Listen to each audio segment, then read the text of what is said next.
Muchísimas gracias, muy buenas noches con cada uno de ustedes. Muchísimas gracias a EGPU, como siempre, por la invitación para estar con ustedes en esta sesión de clase. Muy buenas noches a quienes se van conectando, a quienes están presentes aquí, doctores, un gusto saludarlo. Vamos a abordar en este caso la temática relacionada al interrogatorio o contrainterrogatorio de testigos y de peritos. También esta podría ser denominada examen y contraexamen de testigos o de peritos, y sobre ello va a radicar el eje temático en esta oportunidad. ¿De acuerdo? Ustedes tienen varias formas en las cuales pueden participar. Una primera forma de participación es a través de la opción de levantar la mano, así que de esa manera ustedes pueden formular, pueden levantar la mano, se les activa el audio y pueden hacer una pregunta de manera directa. Esa es la primera forma en la cual ustedes pueden formular la pregunta correspondiente. La otra forma de participar, ustedes tienen una cajetilla de comentarios y en la cajetilla de comentarios también pueden formular su pregunta correspondiente y gustosamente estaremos respondiendo pues las inquietudes que ustedes tengan también en esta sesión de clase. Sobre la temática que vamos a hablar, está precisamente relacionado, fíjense ustedes, a un matiz bastante interesante relacionado al examen y contraexamen, que diviene precisamente la esencia de saber cuándo vamos a interrogar o cuándo vamos a contrainterrogar a nivel de la etapa de juzgamiento. Dentro de eso también vamos a evidenciar algunos contextos importantes, que a continuación lo vamos a señalar. Voy a pasar a compartir lo que son las diapositivas que hemos preparado. Dicho sea de paso, estas diapositivas, al término de la sesión de clase, vamos a remitirlo inmediatamente con los organizadores para que lo puedan tener todos ustedes, ¿ya? Muy bien. Aquí tenemos entonces los materiales, como ustedes pueden ver, doctores. Vamos a empezar entonces primero. Vamos a hablar de los peritos. Cuando hablamos de los peritos, doctores, vamos a ver, un perito, ¿quién es un perito? Un perito es una persona especialista en su materia. Es un perito, es el que conoce y domina una materia distinta a lo que viene a ser, pues en este caso, pues el derecho, ¿no? Puede ser un perito contable, puede ser un perito en ingeniería civil, puede ser un perito grafo técnico. Es decir, hablamos en este caso de lo que son los peritos que tienen un conocimiento distinto a lo que viene a ser, por ejemplo, el conocimiento jurídico, ¿no? Ahí tenemos a los peritos. Un perito, ya sea judicial o no, es un profesional clave cuyo trabajo puede ayudar en muchas situaciones, no solamente al Ministerio Público, sino también a la defensa. Lo que se emite un informe pericial en varias ocasiones termina siendo incluso decisorio. Por ejemplo, nosotros sabemos que el artículo 384 del Código Penal nos habla pues de la figura del delito de colusión. Esta colusión podría ser colusión desleal, también que es conocido de esa forma, pero podría ser una colusión simple o podría ser también una colusión agravada. Pero el cambio entre colusión simple o colusión agravada precisamente radica en la existencia o no de un perjuicio de carácter patrimonial. Si nosotros evidenciamos la existencia de perjuicio económico, va a sido en razón de que se ha dispuesto la realización de lo que viene a ser una pericia contable.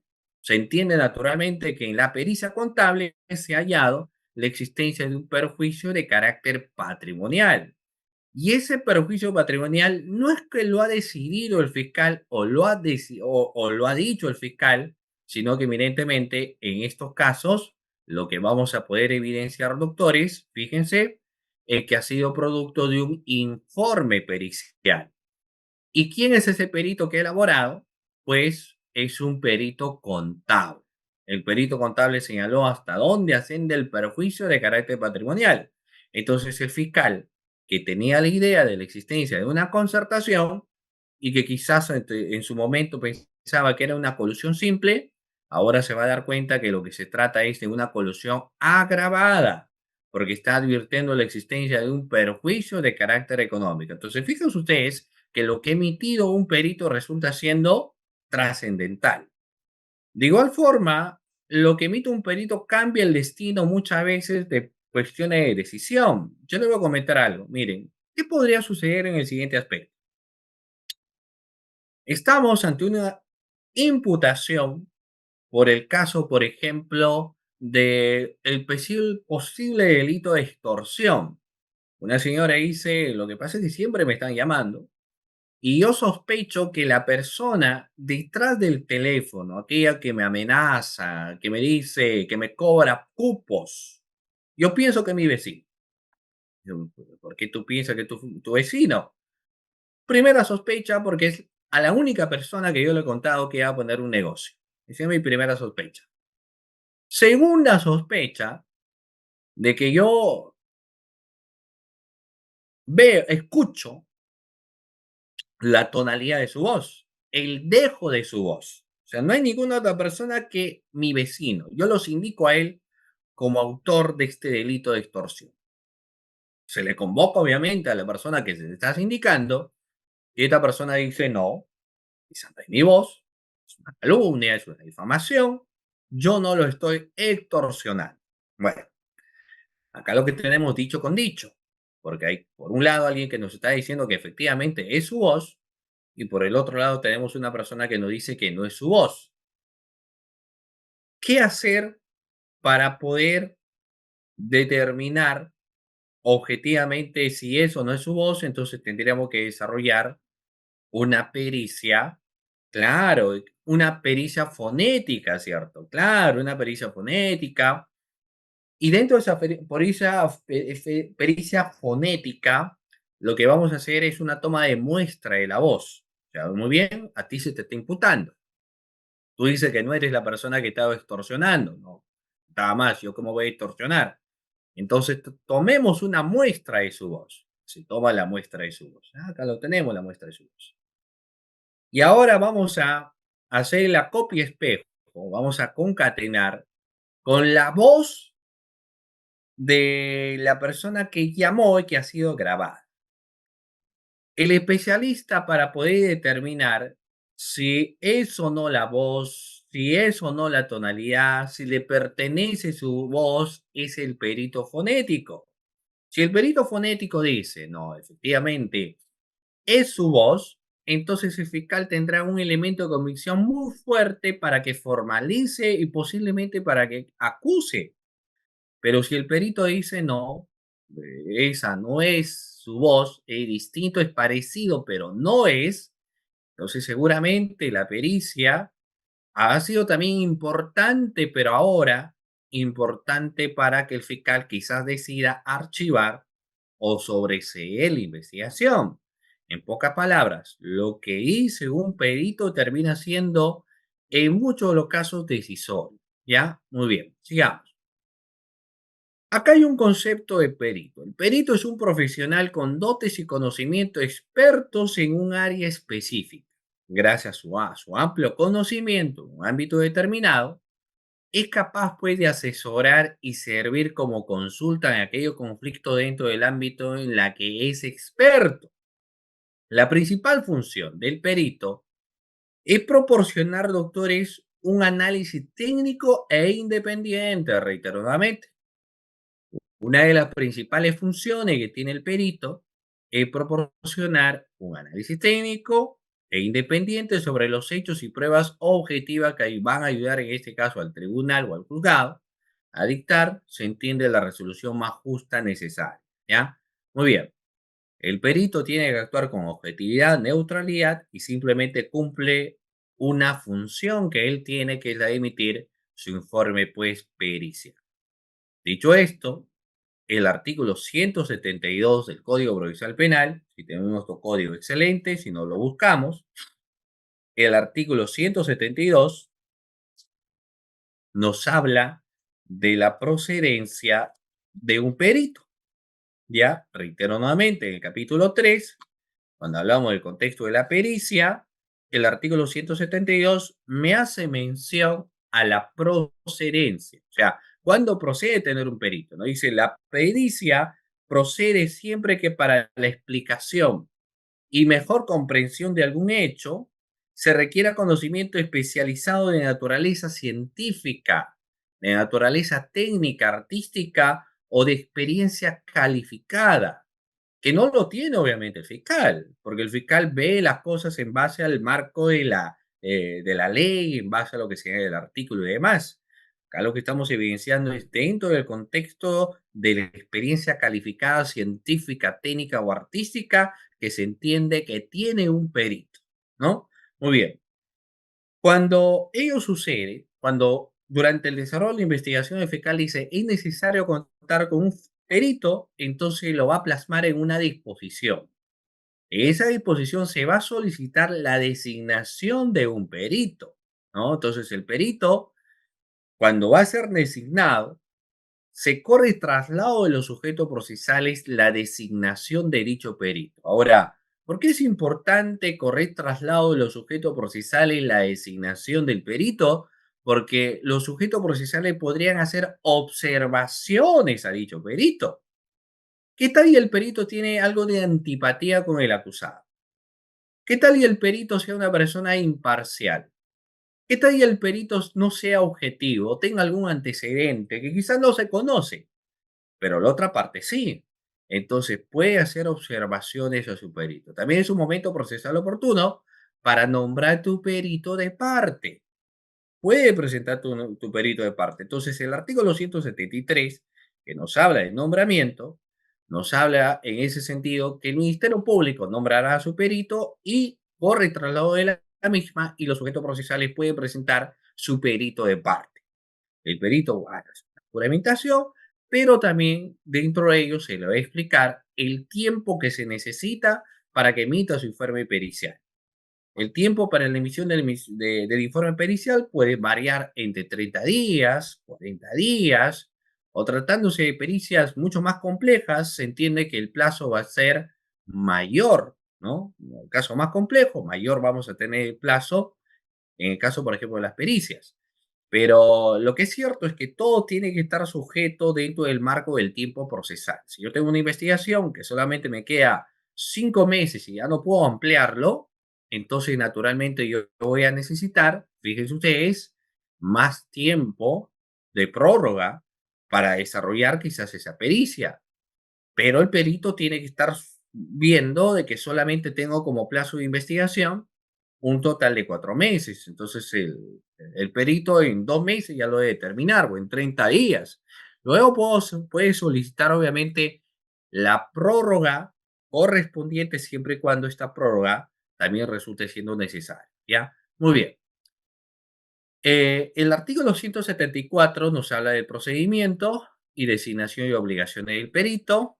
El perito designado tiene la obligación de ejercer el cargo, salvo que esté en curso en alguna causal, obviamente, de impedimento. Si no se encuentra, está obligado a tener que ejercer el cargo. Presta juramento o promesa de honor de desempeñar el cargo con verdad y diligencia, oportunidad en que se prestará si le asiste algún impedimento. La disposición o resolución de nombramiento precisará el punto problema sobre la que indicará la pericia. Eso es importante también. Recordemos que toda pericia tiene sus objetos periciales. El objeto pericial es lo que se busca o qué es lo que con la pericia se busca determinar. Eso viene a ser los objetos periciales, doctores, lo que con la pericia se quiere determinar. Podemos tener varios objetos periciales. Si yo tengo, por ejemplo, 5 objetos periciales, entonces tengo que tener también 5 conclusiones. Si yo tengo 2 objetos periciales, entonces tengo que también tener 2 conclusiones. Si yo tengo un objeto pericial, entonces tengo que tener una conclusión. Pero no debería suceder lo siguiente. Si yo, por ejemplo, tengo 3 objetos periciales y una sola conclusión, algo está pasando. Se tendría que conversar con mi perito porque si yo tengo o si de acuerdo a la disposición se tiene 3 objetos periciales, porque en tu informe pericial, incluso lo has señalado en tu informe pericial, 3 objetos periciales y solamente yo encuentro uno. Eso lo van a, evidentemente, observar, ¿no? La otra parte. Entonces, hay que buscar subsanar ello. ¿Ok? Muy bien. Sigamos. Dicho esto, doctores, ahora sí vamos a ingresar, porque ustedes como verán, existen reglas amplísimas. Vamos a hablar sobre el examen de peritos. Quizás uno de los momentos en la etapa de juzgamiento donde se necesita más el trabajo de un perito, ¿no? o el trabajo de los sujetos procesales, llámese en este caso abogado defensor o, o fiscal, es al momento de interrogar a un perito. Es más o menos como nadar en un mar del cual tú no estás acostumbrado. Tú eres de agua salada e ingresas a nadar a un mar de agua azul. Es un mar nuevo. Entonces, interrogar a un perito es interrogar a alguien sobre un informe que él ha elaborado, que no está relacionado, por ejemplo, a derecho, sino que está relacionado a procedimientos técnicos. Entonces hay un gran reto para interrogar a los peritos, pero sobre todo para poder contrainterrogar. Aquí tenemos sobre las cuestiones del interrogatorio qué buscamos al momento de interrogar a un perito. Tenemos, como ustedes pueden visualizar, la acreditación de perito, técnica de la pericia y la conclusión pericial. Reiteradamente encontramos la acreditación de perito, encontramos la técnica de la pericia y encontramos la conclusión pericial. Pregunta a la clase, a ver, doctores, ustedes que están aquí conectados, vamos a ver, ¿cómo, dejo de compartir esto, cómo acreditamos a un perito? ¿Qué preguntas, doctores, podríamos formular para acreditar a un perito? ¿Alguna idea? ¿Qué preguntas podríamos hacer para acreditar a un perito? Ah, muy bien, claro. La experiencia es un factor importante, así que una de las preguntas para poder acreditar a mi perito es preguntarle sobre la experiencia que él tiene. Entonces yo podré señalarle o preguntarle, por ejemplo, sobre la experiencia que tiene mi perito, ¿no? Yo voy a preguntar a ello. ¿Cuántos años como perito tiene? ¿Cuántas pericias, por ejemplo, ha venido trabajando? Todos estos aspectos serán importantes, ¿para qué? Precisamente serán importantes, ¿saben ustedes por qué, doctores? Porque nos van a permitir a nosotros, lo reitero nuevamente, ¿no? Van a permitir pues a nosotros, doctores, ir acreditando el marco de experiencia pericial. Yo tendré que decir, mira, mi perito tiene pues aquí 6 años de experiencia como perito, tiene 7 años de experiencia como perito, el factor experiencia, ¿no? Pero yo no puedo, yo previamente a ello se entiende que tengo que haber conversado con mi perito. Si yo tendría que haberle dicho, oye, perito, ¿tú tienes experiencia o no? Sí, claro. Dígame cuántos años de experiencia tienes. Bueno, yo tengo un promedio de 6 años de experiencia o 10 años de experiencia, entonces ayuda bastante. ¿Por qué ayuda bastante el factor de experiencia? Porque lo que yo le voy a decir al juez es, ¿sabes qué, señor juez? No estoy pues aquí ante un perito novato, ¿no? Sino estoy ante un perito que conoce el caso. Entonces le pregunto a él. Ahora, también claro, muy bien, doctor Edgar. Podemos preguntarlo también sobre su especialización del perito, en qué está especializado, ¿no? Y también sus estudios. Pero yo puedo decir, mira, ¿sabes qué? Mi perito, aparte de haber terminado su carrera de contador, aparte de haberse colegiado, obviamente, también tiene estudio de maestría, ¿ok? Mi perito tiene estudio de maestría, mi perito tiene estudio de doctorado. Mi perito tiene reconocimientos internacionales, ¿no? Entonces, voy acreditando a mi perito. También una forma de acreditar a mi perito es haciendo notar que no tiene ningún tipo de interés.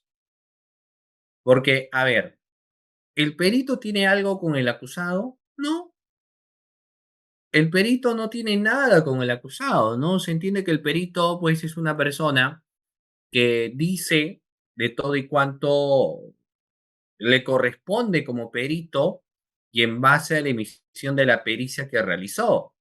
Pero se entiende que el perito pues no tiene nada personal con el acusado y todo lo que emita siempre será dentro de los márgenes del, del debido proceso y dentro de los márgenes el debido rol que tiene que realizar, pues en este caso como perito, ¿no? Entonces, una pregunta de acreditación también sería si usted tiene algún tipo de amistad o enemistad con el imputado. Entonces, evidentemente, a lo que uno espera, el perito vaya a responder ninguno. Entonces, yo le haré de notar al juez que por si acaso mi perito no tiene ningún tipo de interés en el proceso, no tiene ningún tipo de amistad o enemistad, por ejemplo, con el acusado, ¿no? Muy bien. Todo ello para acreditar a mi perito. Ya cuando hablamos de contrainterrogatorio, vamos a ver que la cuestión cambia. Porque cuando nosotros buscamos acreditación del perito, obviamente es para nuestros peritos. Para el perito, la otra parte no. Para el perito, la otra parte vamos a buscar, lejos de acreditarlo, vamos a buscar más bien desacreditar. ¿De acuerdo? Otra pregunta importante que también se puede formular es que el perito cuando hace su informe no lo hace de la nada. No lo hace porque se le ocurra, porque considera que eso es así, no, si no se entiende que debe existir un manual, tiene que existir una guía, tiene que existir un protocolo para elaborar, por ejemplo, una pericia, ¿no? Entonces se le va a preguntar qué técnica pericial usted utilizó, cuál es el método, ¿cierto? ¿Qué guía tuvo para elaborar su pericia? Eso ya es la técnica de la pericia que vamos a preguntar. Evidentemente, previamente a ello, nosotros ya hemos conversado con el perito y el perito pues nos ha explicado, ¿no? Entonces sabemos qué método utilizó. Pero igual así lo preguntamos. Luego abarcaremos el contexto de la conclusión de la pericia. ¿Cuántas conclusiones tiene la pericia? ¿Por qué llegó a dichas conclusiones? Entonces, este es un esquema sencillo, doctores, para poder ver ¿cómo es que nosotros podemos, fíjense ustedes, ya? ¿Cómo que nosotros podemos ir con el interrogatorio técnicamente de lo que viene a ser un perito? Y partió, como ustedes pueden ver, desde el contexto de la acreditación hasta la técnica y pasar finalmente a la conclusión. O sea, se pasó todo ello. Acreditación, técnica y conclusión. Todo ello se tuvo que evaluar, ¿ya? Muy bien. Para pasar técnicamente al examen, hay que hacer y conocer una serie de preguntas que se pueden formular. Y dentro de ello hablamos de los tipos de preguntas. ¿Ya? Tipo de pregunta. Doctores, pregunta, vamos a ver, ¿qué tipos de pregunta conocen, doctores? A ver, ¿alguno de ustedes me puede señalar qué tipo de pregunta conocen? ¿O qué tipo de pregunta encontramos? Ah, muy bien, claro, la pregunta abierta, ya. A ver, ¿en qué consistirá la pregunta abierta? Claro, muy bien aquí, claro, el doctor Alexandra me dice abierta, cerrada, ambigua. Bueno, ya, pero claro, lo que pasa es que la pregunta ambigua es una pregunta que va a ser sometida a una objeción.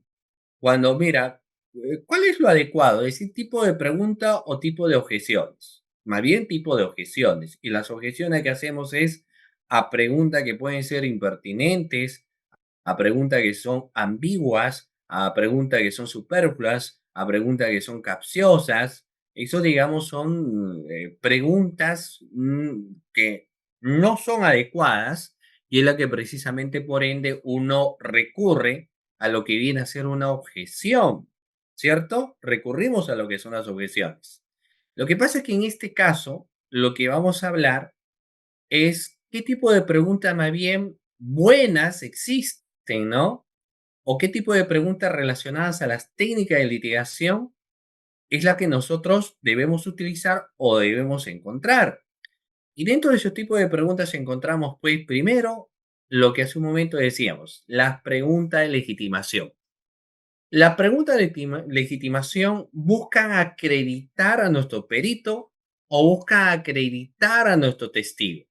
Esas son las famosas preguntas de legitimación. Buscan la acreditación del testigo o la acreditación del perito. Y dentro de ello, por ejemplo, está lo que hace un momento decíamos, ¿no? En el caso de de un perito, le podemos decir dónde trabaja usted, cuál es su profesión, cuántas pericias ha realizado, usted tiene reconocimientos por la labor desempeñada, usted tiene estudios en el extranjero, usted tiene maestría, usted tiene doctorado, ese tipo de preguntas para acreditar a mi perito.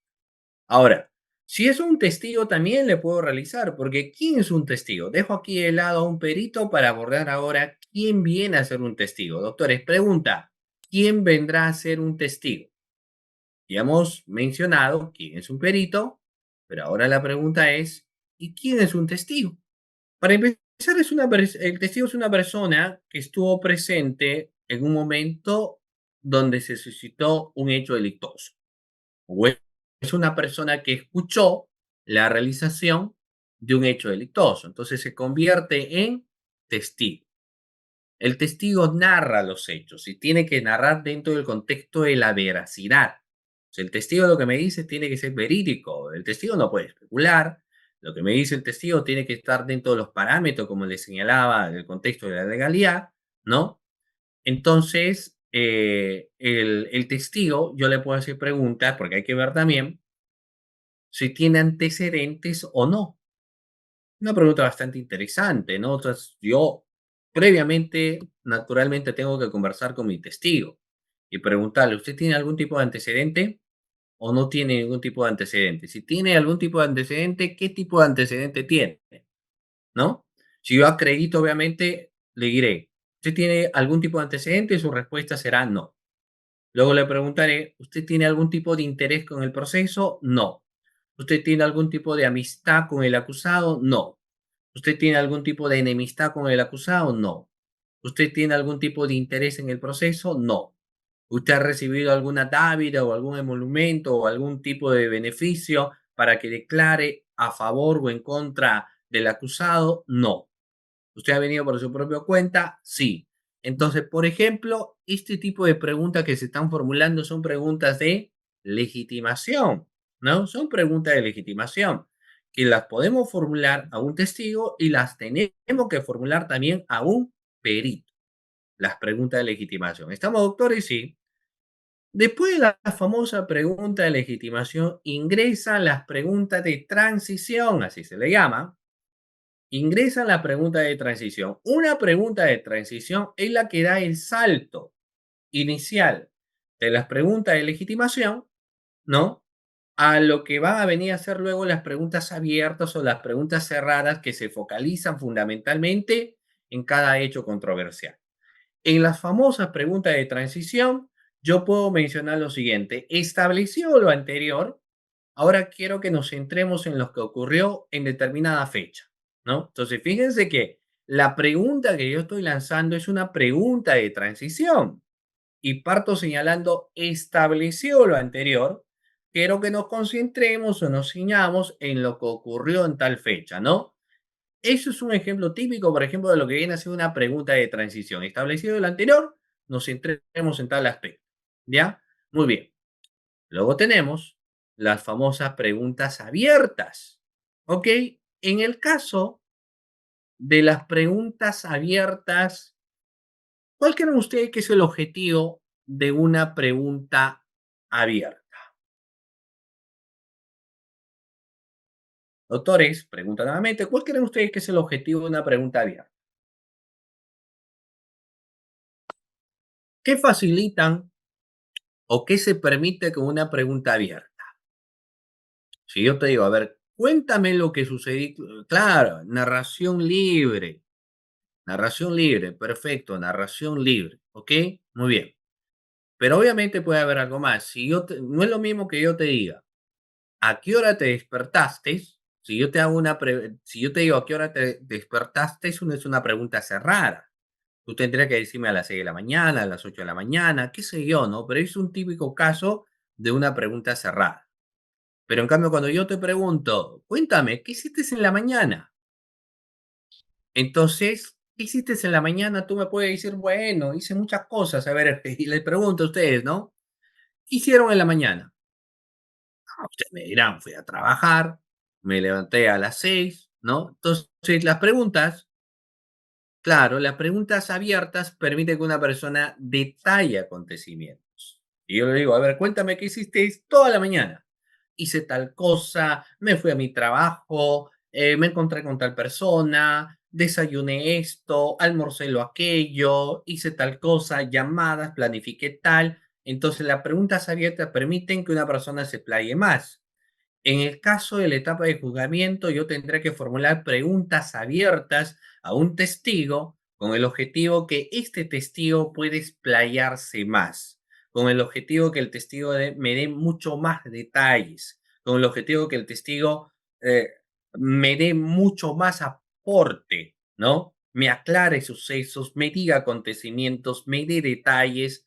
Todo ello lo voy a lograr con las famosas preguntas abiertas. Eso es la naturaleza de una pregunta abierta, ¿no? Permiten que el testigo se explaye más, permite que el testigo me dé una mayor información. Todo ello dentro del auge, como le manifiesto, de las preguntas abiertas, ¿no? Aquí tenemos unas diapositivas donde podemos ver, por ejemplo, algunos ejemplos de las famosas preguntas abiertas. En el caso de un perito, pues invitan al perito a hablar sin haberle hecho ninguna pregunta en particular, ¿no? Y le decimos, por ejemplo, señor perito, quiero que nos explique qué procedimiento siguió para que usted emita su informe pericial.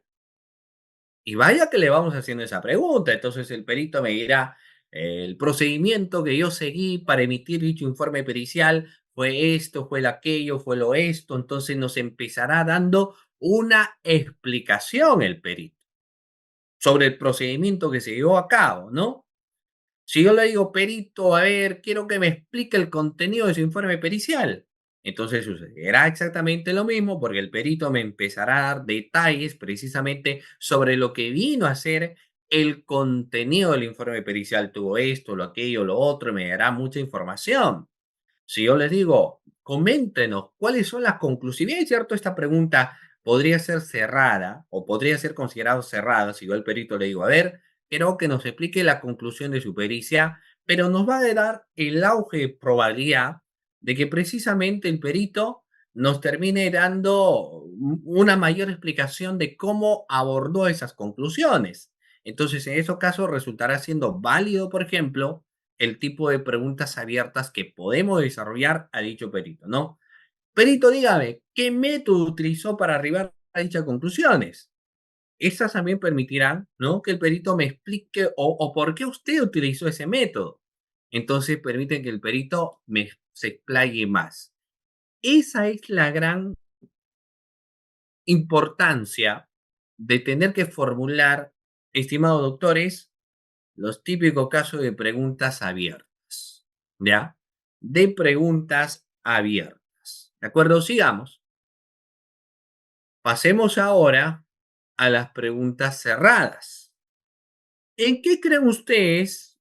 Fíjense usted, vamos a ver, ¿en qué creen ustedes, doctores, que consiste una pregunta cerrada? ¿Alguna idea? ¿En qué creen ustedes, doctores, que consiste una pregunta denominada como pregunta cerrada? Ah, muy bien. Alguien me señaló de manera muy acertada, ¿no? Porque me dijo, bueno, si yo voy a lanzar un tipo de pregunta cerrada, lo que yo voy a buscar es que la respuesta puede ser un sí o un no. ¿Usted llegó a la fiesta? Sí. ¿Usted es amigo del acusado? Sí. ¿Usted tomó en la reunión? Sí. ¿Usted conoce a la víctima? Sí. ¿Usted observó algún acontecimiento? Sí. Y ahí podemos decir no. ¿Usted observó cuando fulano tal le dio un puñete? Sí. Entonces, fíjense ustedes que las preguntas abiertas, en muchos de los casos, se van a regir en que la respuesta sea, pues en este caso, un sí o un no. ¿Cierto? Que se tenga eso como respuesta, un sí o que se tenga como respuesta, por ejemplo, un no, formulando obviamente este tipo de interrogantes, ¿no? Formulando prácticamente este tipo de preguntas, ¿ok? Muy bien, pero no solamente eso, cuando nosotros hacemos un tipo de pregunta que en este caso puede ser considerado una pregunta cerrada, podemos buscar, por ejemplo, focalizarnos en algo en concreto. O sea, podemos buscar focalizarnos en algo en específico nada más. ¿Y qué es aquello que podría ser concreto o que podría ser específico? Preguntarle, por ejemplo, por el color de un auto. Preguntarle, por ejemplo, por el color de la chompa de una persona. O sea, empezar a preguntándole sobre aquellos acontecimientos o detalles que por su naturaleza devendrán ser doctores muy específicos. Y por ese lado irán las preguntas en todo caso que vamos a formular, ¿no? Que como le reitero, van a buscar irse por un detalle mucho más específico, estimados doctores, ¿no? Yo recuerdo un caso cuando un testigo decía, yo observé cuando fulano de tal golpeó a una persona, yo observé cuando lo golpearon. Ah, ok, pero puede precisar usted eh, qué color era la chompa que tenía el agresor, porque usted me dice que lo estuvo observando y que quedó consternado con ese accionar. Entonces quiero que usted precise de qué color era la chompa. Entonces, ante esa pregunta de qué color era la chompa, no sabe qué responder, no sabe qué decir. ¿Por qué? Porque sencillamente no hay color de chompa, ¿no? O sea, sencillamente eh, nunca estuvo en ese lugar. La chompa era color negro y otra persona termina diciendo la chompa de color verde, por ejemplo. Hay una gran diferencia. Si quizás decía azul noche, estábamos un poco más cerca, pero dijo eso. Entonces, fíjense ustedes que con una pregunta cerrada también se puede desbaratar la posición que tiene la otra parte. ¿Ya? Muy bien. Sigamos aquí. Vamos. Nuevamente las diapositivas. Entonces, las preguntas cerradas se focalizan en algo específico. En el caso del perito, en las preguntas cerradas, bien se podría formular lo siguiente. Usted solamente utilizó el método deductivo. Posiblemente para esa pericia tenía que haberse utilizado varios métodos, pero este testigo solamente utilizó lo que viene a ser, en este caso, el método deductivo. Entonces mi pregunta es precisa, ¿no? Señala usted si en su pericia utilizó, ¿no?, el método deductivo. Solamente para que responda sí o no. Entonces el perito me va a responder si sí utilizó o no utilizó, ¿no? Muy bien. Otra pregunta que vendría a ser en pregunta cerrada. ¿Su pericia ha sufrido modificaciones? Es un claro ejemplo también de una pregunta cerrada. Para que la otra parte me diga sí o para que me señale, por ejemplo, no. Es una pregunta cerrada, ¿no? Muy bien. Entonces, hasta el momento lo que estamos hablando es de cuáles vendrán a ser las preguntas abiertas y cuáles son consideradas preguntas cerradas. Luego encontramos las famosas preguntas sugestivas. ¿En qué consiste una pregunta sugestiva, estimados doctores? ¿En qué consistirá una pregunta sugestiva? A ver, leo sus participaciones. Acá me sugiere la respuesta, sugiere claro. Claro, por lo general, si una persona va a empezar a fundamentar o señalar algún tipo de pregunta sugestiva, ya sugiere algo, induce una respuesta. En el examen directo están prohibidas. En el contraexamen están admitidas. Es más, como regla de técnica de litigación, en el contraexamen lo que nos dicen es realiza full preguntas sugestivas. Full preguntas sugestivas. Porque, claro, forma parte, digamos, de la naturaleza de la misma, ¿no? El contexto de las preguntas sugestivas. ¿Ok? Muy bien. Aquí tenemos un ejemplo de una pregunta que puede ser considerado como pregunta sugestiva, estimados doctores. Si yo digo, no es verdad que el acusado tenía un cuchillo en la mano, lo que yo estoy haciendo en ese caso es una aseveración y que está mal planteada la pregunta, porque lo que yo estoy señalando es que el acusado sí efectivamente tenía un cuchillo en la mano, ¿no? Por eso mi pregunta va por ese lado. No es verdad que el acusado tenía un cuchillo en la mano, entonces la otra parte tendría que decirme objeción. ¿Y por qué objeción? Porque yo estoy aseverando que el acusado tenía algo en la mano e incluso no solamente estoy señalando que tenía algo, sino que lo que estoy haciendo es manifestar que lo que tenía en la mano era precisamente un cuchillo. Y por eso digo, no es verdad que el acusado tenía un cuchillo en la mano, entonces voy haciendo la aseveración. Y eso evidentemente va a ser sometido, pues en este caso, a un criterio de objeción. No hay que objetar ese tipo de preguntas. También será considerado una pregunta sugestiva si yo digo, usted ha dicho que el señor Tomás suscribió el documento. ¿No es así? Entonces sucede exactamente lo mismo, ¿no? Porque yo en ese caso voy a ir aseverando, ¿no? Voy señalando que suscribió un documento. Entonces la forma de preguntar tendría que ser diferente. O, por ejemplo, en la pregunta, ¿no es verdad que el acusado firmó un documento o no es verdad que el acusado tenía un cuchillo en la mano? Entonces yo le puedo empezar preguntando, ¿el acusado tenía algo? Sí, tenía un objeto, por ejemplo. ¿Y dónde lo tenía en la mano? ¿Me puede precisarnos qué objeto era? Sí, era un cuchillo. Entonces, por ejemplo, esas serán preguntas válidas que hay que tener que realizar. No será una pregunta válida si que yo afirmo diciendo, no es verdad que, que el acusado tenía un cuchillo en la mano porque lo que estoy haciendo es una aseveración. Y obviamente eso va a ser sometido naturalmente a un tema de una objeción, ¿no? Muy bien, aquí tenemos algunas recomendaciones, doctores, para o sugerencias para interrogar, por ejemplo, a peritos, ¿ya? Reitero aquí, doctores, tenemos algunas sugerencias para poder interrogar a quienes son, por ejemplo, peritos. ¿Y qué sugerencia? Pues tenemos.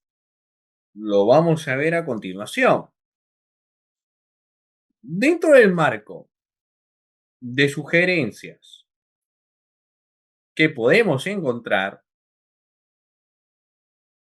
podríamos evidenciar, por ejemplo, algunas que a continuación lo vamos a mencionar, ¿no?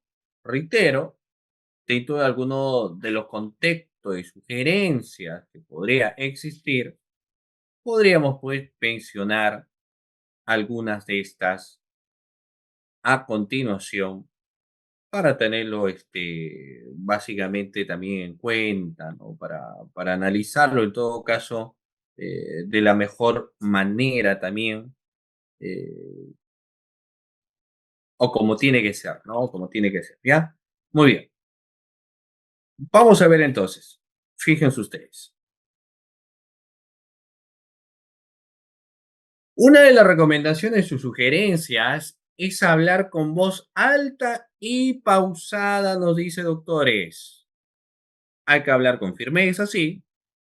Hay que hablar con voz alta, por supuesto, pero a la vez pausada. ¿Ya? Así mismo nos dice que hay que permitir, por ejemplo, que el perito, ¿ok?